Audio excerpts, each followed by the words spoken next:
God never leaving our shores. And it really, really was wonderful to hear that coming from Jackie Jack. So I'd like to take this opportunity to congratulate her and to congratulate all those other local artists who are playing a role in helping us to ring in our 50th independence anniversary celebrations that is coming up later on this month on the 26th of May. So, of course, what I've been doing here almost every week is giving you a Jubilee update. Today's Jubilee update will focus on Durban Park, the importance of us being able to complete the works on, the infrastructural works on Durban Park in time for those Jubilee celebrations. Of course, you would have recently read in the news that the president would have expressed satisfaction at the progress of the works there.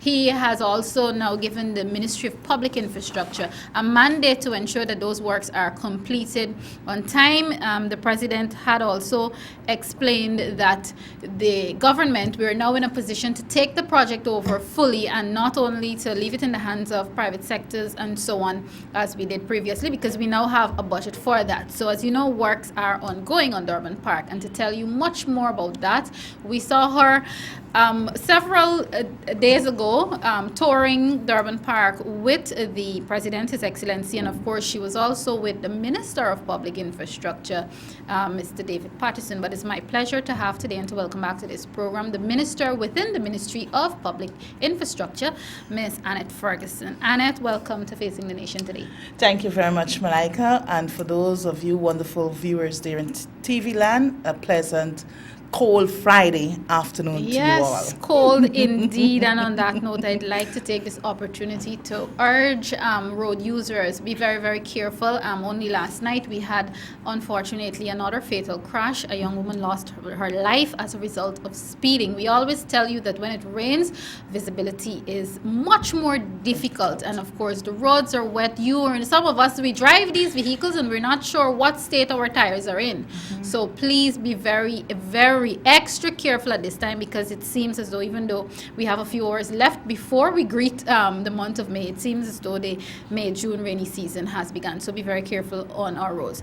After my conversation with Minister Ferguson, I'll also give you an opportunity to hear today from the Minister of State regarding his passion and government's intention to continue to strengthen the public service, our public service in Guyana. He attended a function earlier this week and he made some remarks there, so I'll bring to you some of the minister's sentiments. But for now, let's focus on Jubilee celebrations, and we begin by talking about Durban Park with the minister within the Ministry of Public Infrastructure. Annette, as I did welcome you before. Yes. I've seen you a few days ago. You were touring, and I guess as minister within the Ministry of Public Infrastructure, you have to keep abreast with the works that are ongoing there at Durban Park. Let's talk about how are the works coming. Do you see a rush toward the deadline date given, or is it comfortable movement toward having those works completed on time? Well, Malika, to answer your question, there is no rush. We know the history behind the whole works that are currently being conducted there at the Durban Park area.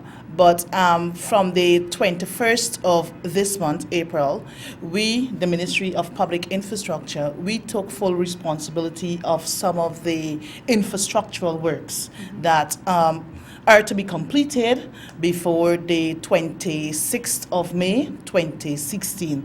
And I must say, you know, publicly that so far the works there are going fine. What we at the ministry would have undertaken thus far with regards to all the bleachers, there are currently 20, in total 30 bleachers. And what we have decided to do as a ministry, because, you know, the talk out there is that safety was the major concern, you know, and we assured the public by way of newspapers, through the media, and other media, that we will ensure that those bleachers are properly strengthened. So what we decided to do is that rather than giving like one contractor, which that person or that contractor would not be able to complete the works in the estimated time, we decided to have the works contracted out to several contractors. So what you would find happening is that during the course of the day, you would have one set of contractors working during the course of the day, and then during the course of the night, you will find persons working so as to ensure that the works are completed within its stipulated time. But we have given ourselves an estimated time to complete all infrastructural works. What is that estimated time? The estimated time is by May 12th, 2016. Everything should be done. Everything should be done. So what the guys are currently doing, they are strengthening the bleachers, ensuring that the screws are tightened, amongst other things. The bottom is fully casted so as to take the amount of persons that are expected to be on those bleachers. The other phase to that is that we would have the bleachers roofed, right, because they will carry roofing. So in the event of rain or other elements, persons will be properly protected. Outside of that, we have the VIP, that is the VIP stand just backing the coffee statue. That is expected, currently works are ongoing, and that is expected to be completed within the stipulated time. Works have already started. At the bottom to your far north would cater for security along with a kitchenette. So the security personnel for His Excellency and all the other dignitaries.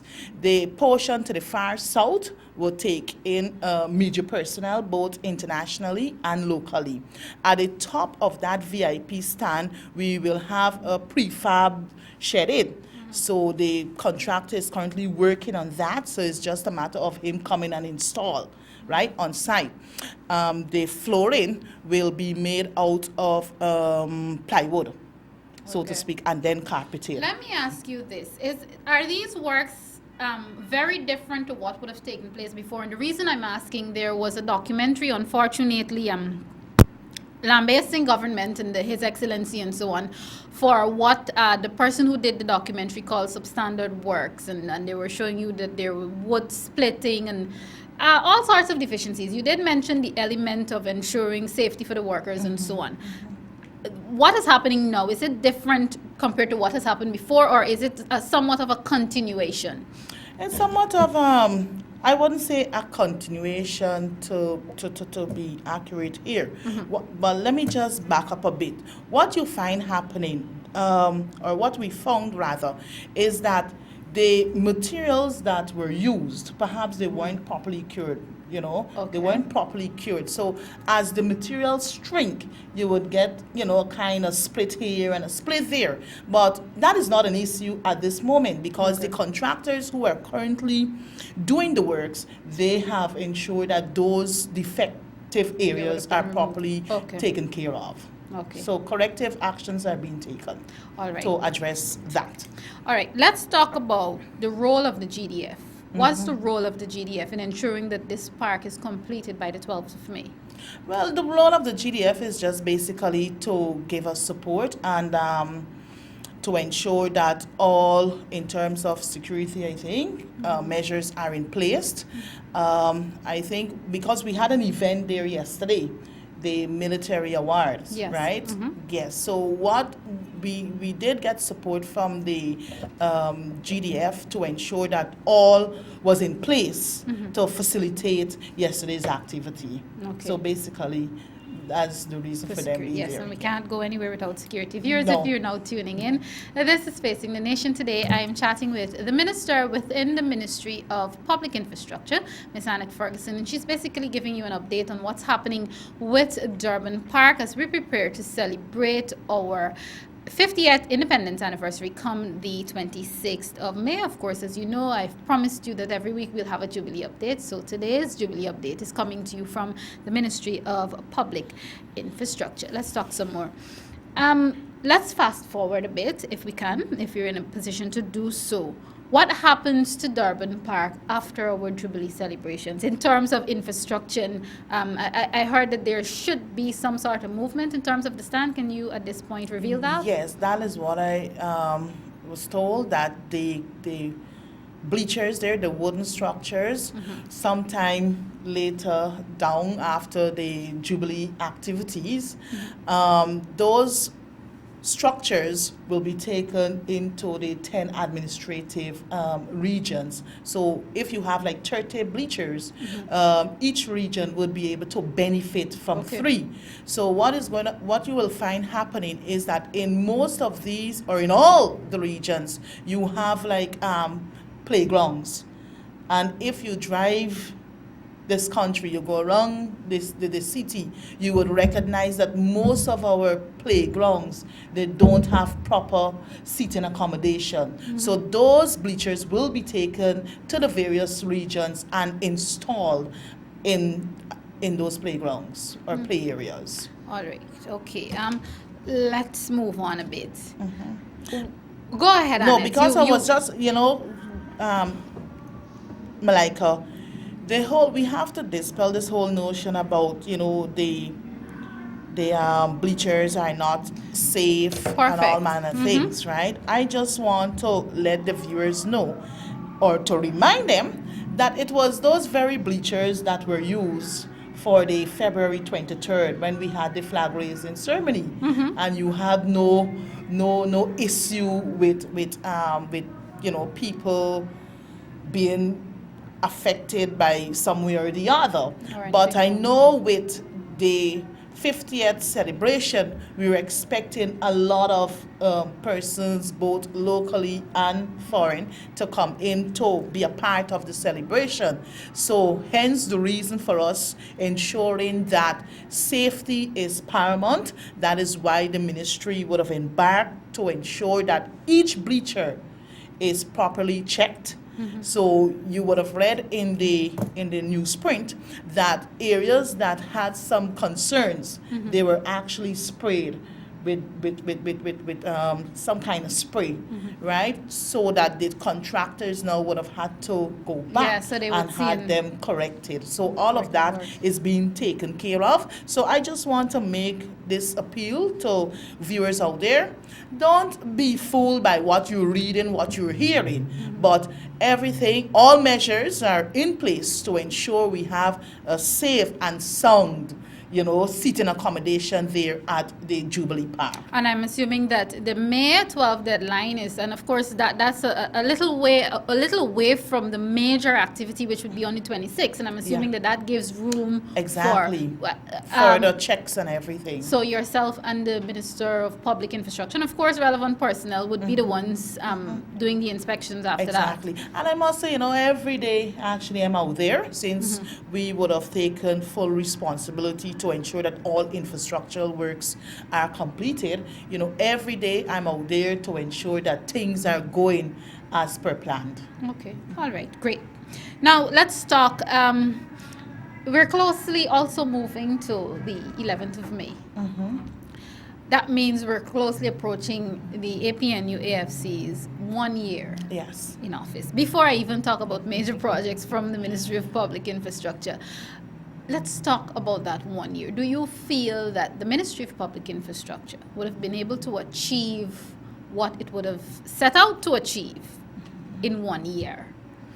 I can safely say yes, Malika, even though, you're faced with challenges, but we do work around a way to have those challenges addressed. Because like the other ministries, you would have had a budget to work with, so you want to ensure that your projects and everything are in place, so that things wouldn't be rolled over into another year. So far things are going well for the Ministry of Public Infrastructure. All right, rainy season steps in. What sort of role is your ministry playing in terms of? We've known that we've had an issue of flooding in our city for a very long time. We have, and I know the viewers will agree with me here, we are seeing some improvements because it's raining. for the past 2 days, and there's not much flooding. Of course, there will be pools of water here and there, but the city is not underwater. What role is the Ministry of Public Infrastructure playing in preparing us for the rainy season? Malika, if you would allow me to go back a bit, Go ahead, sure. since we took office in May of 2015, we would have endured heavy rainfalls in 2015. Yep. And the Ministry of Public Infrastructure would have collaborated with the Mayor and City Council and other partners to address the whole flood situation. We had canals dug, we had drains cleared, amongst other things. And we would have seen that indeed there have been some amount of improvements. And the ministry continues, because I must say that prior to us heading to May, June, we would have conducted like inspections to ensure that what works were done in 2015. We went back to check to see what is going on, and if there's need for corrections to be done, we would have, had that addressed just before the May, June rain. Okay, so we're prepared for it. Yes, ma'am. Let's talk about major projects coming out to the Ministry of Public Infrastructure. We've had complaints that so many roads in our city are in very poor state. I'm one to complain of those very often. What are some of the major projects that the public infrastructure has taken on and we can expect to see changes in the very near future? Well, 2015, we would have embarked on a massive road repairs. Rather than us patching a hole here and there, we have started to cap the entire stretch of roads in and around Georgetown. You would have seen down Crowell Street, South Road, a matter of fact. We had works done there. Water Street, that has been neglected for some time. We had works done there. Sophia, the entire ring road of Sophia, we would have had that addressed. And what we did in 2015, rather than giving one contractor who could not have, complete the works within a specified time, we would have ensured that more than one contractors were given works to complete the ring road there in Sophia. Because, Sophia was neglected for so many years. So the Ministry of Public Infrastructure, we ensure that in order to address the whole carriage issues there in Sophia, we decided to do the ring road. Brick Dam, we started to cap the entire Brick Dam. We did some work on the seawalls. We did some work on the road heading to the National Park, there, Thomas Lands. So we continue to do massive roadworks in and around Georgetown. And not only in Georgetown, we would have went out into other regions, regions 2, regions 3, we had some work done there. In Diamond, we did some work recently to a few roads there in Diamond. And we continue, and it's not only road works, but the ministry too is responsible for sea defense. So we had a lot of works done in regions 6, region 2, and currently we're continuing some works there in region 3, just at the Ramsey area. Okay, in addition to the current works in region 3, what are some of the major projects, if you can reveal at this time, that we can expect in terms of being addressed almost immediately? Well, what we will be embarking on as a ministry, and we would have already started that, the whole the issue of a new Demerara Bridge. Yes, I right? know this. Linking the East Bank with the West Coast and West Bank, right? We had EOIs out as expression of interest for designs. Yes. So we would have received those feasibility studies, so it's now being evaluated. When that process is completed, we now would go out for tenders so that contractors and companies can tender based upon the engineer's design, so that we can have some work started there to bridge the East Bank corridor with the west coast of Demerara. The other thing that we will be embarking on is the Sheriff Mandela Road expansion. We want to, because that road is used by many road users on a daily basis. It's one of the only ways Exactly. you can get from that point. Exactly. So what we will be doing is that we will be widening the road, so to speak, so that it can take off some of the traffic we have traversing in that area on a daily basis. So those tenders will be out shortly. So I guess these are some of the massive projects you're undertaking. For the Ministry of Public Infrastructure. I'd like to talk about that Sheriff Street because I see the road markings almost every day. I use that road almost every day, and I get excited because I can already imagine what it will look like upon completion.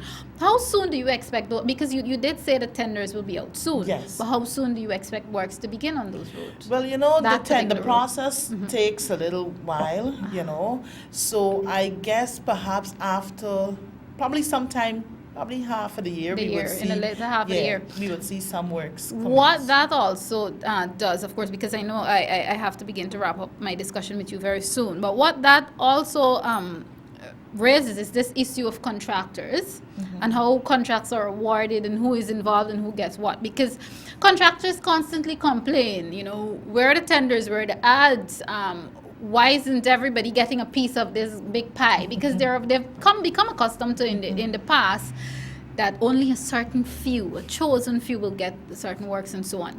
What are measures put in place to ensure that every qualified contractor, who of course know what they're doing, is involved and basically get a piece of the pie? All right.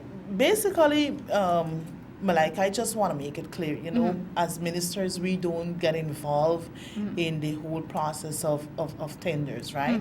But what is happening there in the Ministry of Public Infrastructure, what we have decided, and, Cabinet would have given its blessings, is that contracts from $1 million to about $14 million, our ministry tender board, we can approved. But contracts way above $14 million, that would go to the National Tender Board. But what normally happens, if you have a project to get done, we would normally advertise, right? We advertise for persons to come in and purchase the bids. When those bids are purchased, they will then submit, and then we would have an opening of those tender documents. We have evaluators. So rather than the Ministry of Public Infrastructure engineers alone are allowed to evaluate, we have persons from the Ministry of Public Infrastructure, the Ministry of, I think, Business, the Ministry of Communities. So these persons would from time to time evaluate. When they evaluate, then the recommendations are made and the persons are awarded the contract. But to answer your question directly, I think it's a transparent process that we're having, but there is the criteria that the Procurement Act speaks about. In order for you to be awarded a contract, there are certain things that you must have. So that's why we continue, because many a times contractors or persons will come to the ministry to complain about not getting contracts or government contracts.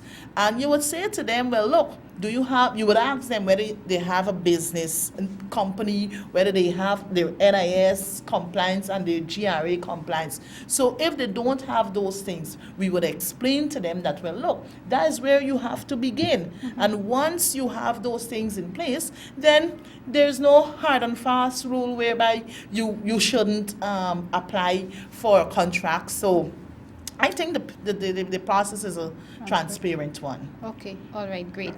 I want to thank you very much for coming. Just before you go, I know you asked me about some major projects we have coming up. Yes, what did you miss? Hinterland roads. That yes, is we now, well, always in opposition. exactly. You always, I know you always supported His Excellency's call Exactly. in terms of bridging the Gap gap. between the coast and the hinterland. So the hinterland roads, well, that was once under another ministry. So since we took office, we decided that hinterland roads should now come under the Ministry of Public Infrastructure. So we got in excess about 6.72 billion in this year's budget. That's allocated for hinterland for development. hinterland roads Road alone, right? So what you will find happening, the tenders will be advertised. So we just want to encourage persons to bid, right? The other thing, and I know that is one of our manifesto promised concerning the development of our airdromes, because many of our airstrips, especially in the hinterland areas, I mean, it's appalling to see what some of them look like, you know. So what you find happening is that we promised the Guyanese public that we would ensure a policy is developed to address the whole airdromes issue. So there isn't a current policy? no, there isn't a policy. So what I have embarked upon is that I would have pulled together a team of people. I got the blessing of cabinet to ensure that it's done. And we've already started the consultation. We went into a few hinterland areas where we met with the indigenous people, and we explained to them what we are doing, and just to get their input, because you don't want, as a government, we believe in consultation. So the people, they live in the area, so they would know what best suits them. So we're now going to take those information, have them compiled in a document, and have it submitted. So those are some of the things the Ministry of Public Infrastructure is involved in at this point in time. Is there a hinterland road or a hinterland project that you're eyeing first to ensure that it's done? Because I know one of the issues is in terms of bridging the gap between the coast and the hinterland is because we're a country and we should be able to properly feed ourselves, and we can have food going back and forth and so on. So is there a particular road or a project that you're eyeing to have done first and foremost? I think most importantly would be the Linden to Letem Road.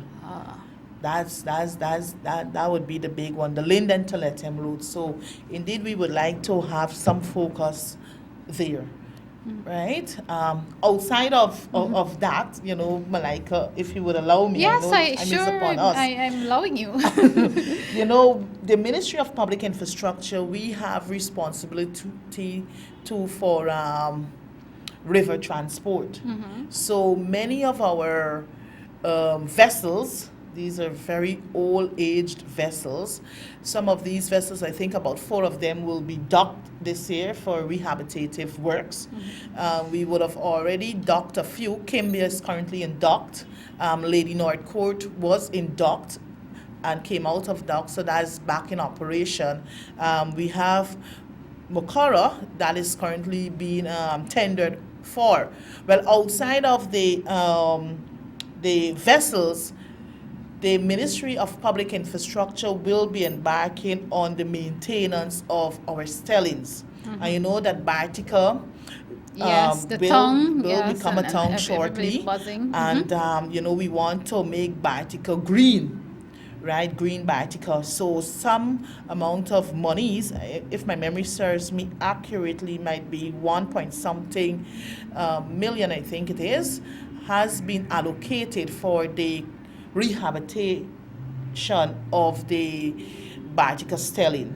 So we now have to go out to tender and have contractors or persons of interest bid for those contracts. So these are some of the things the Ministry of Public Infrastructure is doing, and we're committed to transforming the entire outlook as it relates to infrastructural works, because infrastructure is a big thing. If you really want to see development, we have to ensure that our roads, our bridges, they're properly maintained, amongst other things. It certainly is interesting to hear. So the Ministry of Public Infrastructure is certainly buzzing with activities and activities that can only only serve to better our country quickly. Let me ask you this. You talked about several vessels being docked for rehabilitative works. What is the lifespan after these repairs and so on would have been done? Because I'm trying to get how feasible really it is to have these works done on these vessels. I know it's impossible to replace all of them, but what's the lifespan after rehabilitative works would have been carried out? Well, basically, if I recall, I was told by the GM there, Transport and Harbors, and the CME, Chief Mechanical Engineer, that I think it's every 2 years. Okay. You should be able to dock your vessels. But, because of the age of those vessels, Northport, for example, we would have spent close to $70 million last year to do rehabilitative works. And then we had some amount of variations there. So because of the age of these vessels, you may not be able to find the original parts so to speak. So you have to find, substitutes. So basically, that's the reality.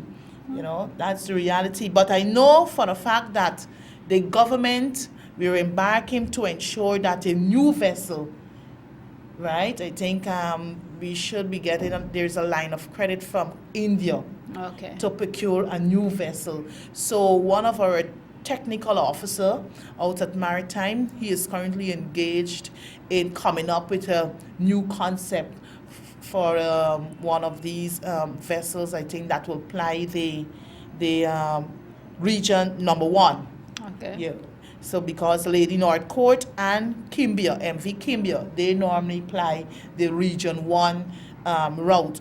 And a lot of our indigenous brothers, they depend heavily on either Lady Northcourt or Kimbia, because many of them cannot afford to use air transport, so they would normally use the water transport to get from one area, to get from Georgetown to region number 1. So the government is indeed committed to ensuring that a new vessel is procured for that region. Okay, all right. And Malika, I talk about roads, I talk about bridges, I talk about water transport.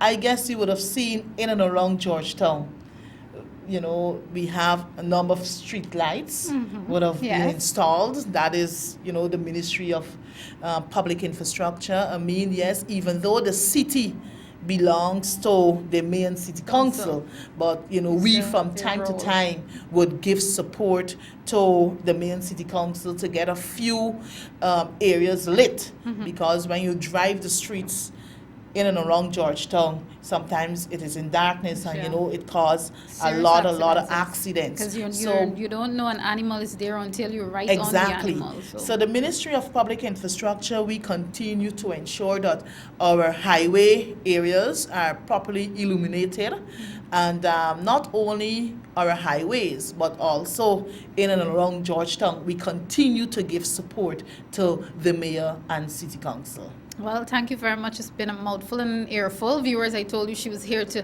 give you a Jubilee update, and you got more than that. We got more than what we bargained for, and we are grateful, because I tell you every week that this government is a very transparent government. It's trying its best. We all agree that there will be hiccups as we go along, but the entire business of governance is to learn from those hiccups, learn from those mistakes, and move on. And this government is proving that is what it's doing. Yes, and I think Annette forgot something. Yes, no, Annette. because I guess we're running out of time, so perhaps I may have to take my leave. I can give you some more time. I'm happy to have you here. Yes, because I certainly agree with the point you made earlier as it relates to governance, whereby you would have a number of hiccups. But every day you read the newspapers is about some negative. Yes, I mean, we appreciate the critics, but sometimes it goes. There's a difference between constructive criticism and personal attacks, and orchestrated attempts to bring someone down, or to bring a ministry, or to bring an organization down. There's a very big difference. Yeah, but I just want to say to Guyanese, to viewers out there, I mean, please, you voted for change, and we gotta be realistic. things cannot happen in a day. Rome was never built in a day. But this government, I know we want to play a safe game because we wouldn't want what would have happened 23 years ago to happen again. That is why you would have voted for change. So many of you out there, you might be, losing hope and all kind of thing. I just want to make this appeal to you. Please, give us a chance. You would have voted for us, you voted for change, but we are working in the best interest for all Guyanese. We said to you that, well, look, we will give you that good life. And indeed, you would have seen some amount of changes. Look at your environment, look at the city. So all I just want to say to all of you out there, please, don't lose hope. Don't lose hope. The APNU, AFC, we're here for you. Yes, our opponents, they have their say, but you know exactly what you would have voted for. So just give us that opportunity to serve you the way we want to serve you.